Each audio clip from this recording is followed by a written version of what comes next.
Hi, my name is Sasha. I'd like to share something very serious happened in South Korea on June 3rd, 2026.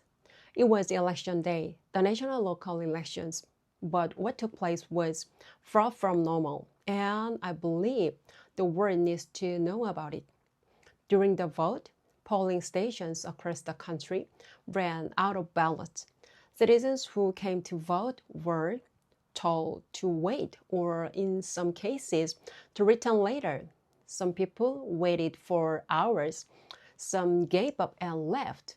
For many, this raised serious concerns that their right to vote had effectively been taken away. At first, the National Election Commission, known as NEC, admitted that 14 polling stations ran out of ballots, but just 2 days later, they revised the number. The updated figures showed that emergency ballot supplies had to be rushed to 67 polling stations across the country, and 22 stations had to stop voting completely before later restarting. Here is the part that raises serious questions. A significant number of these locations were concentrated in conservative-leaning districts of Seoul. Places like Songpa, Gangnam, these are districts known for high voter turnout among conservative voters. How did this happen? Internal reports reveal something deeply concerning. The NEC had quietly lowered internal ballot printing guidelines for some polling stations, printing ballots at only the minimum 50% level of total number of registered voters. That raised a serious question. How could such a critical miscalculation happen in one of the world's most technological advanced democracies? Was this simply poor management or something more serious? This is exactly what many citizens are now asking. Following the crisis, NEC chairman No Tae-ak announced he would step down along with Secretary General. The NEC also announced the formation of a 9-member external review team to begin a full investigation as early as the following week. But many citizens and politicians are saying this is not enough. This is not the first time South Koreans have raised concerns about election fairness.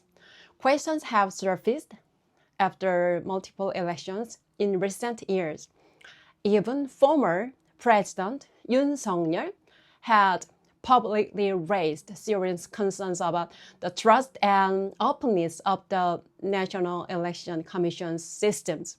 Following his announcement of emergency martial law on December 3rd, 2024, Yoon stated that the move was intended as a warning to the public about what he described as a national crisis. Critics strongly rejected that explanation, and the move ultimately led to his impeachment. In January 2025, opposition-backed lawmakers introduced a dispute bill in the National Assembly. The bill would have allowed punishment for repeatedly spreading false claims about election fraud or multiple manipulation through online platforms, public assemblies, or broadcast.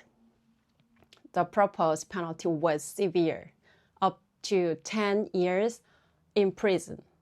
This stated purpose was to prevent the spread of false claims that could undermine trust in the National Election Commission. However, critics argued that the bill posed a serious threat to freedom of expression and labeled it a gag law or anti-free speech election law.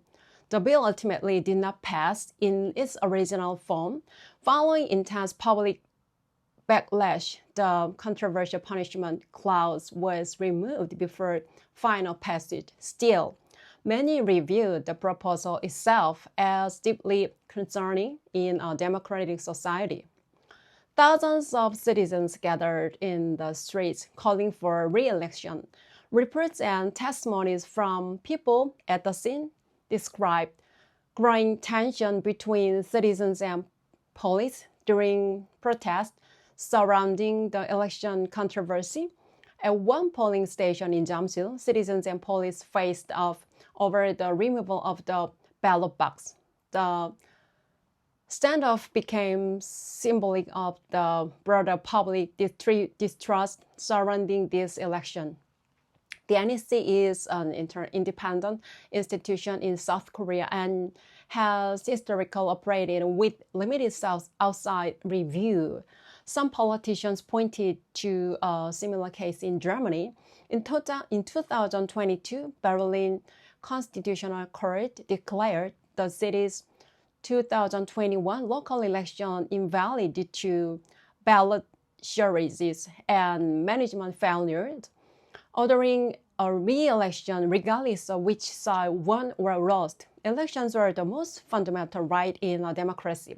When citizens cannot trust the process, the entire democratic system is at risk.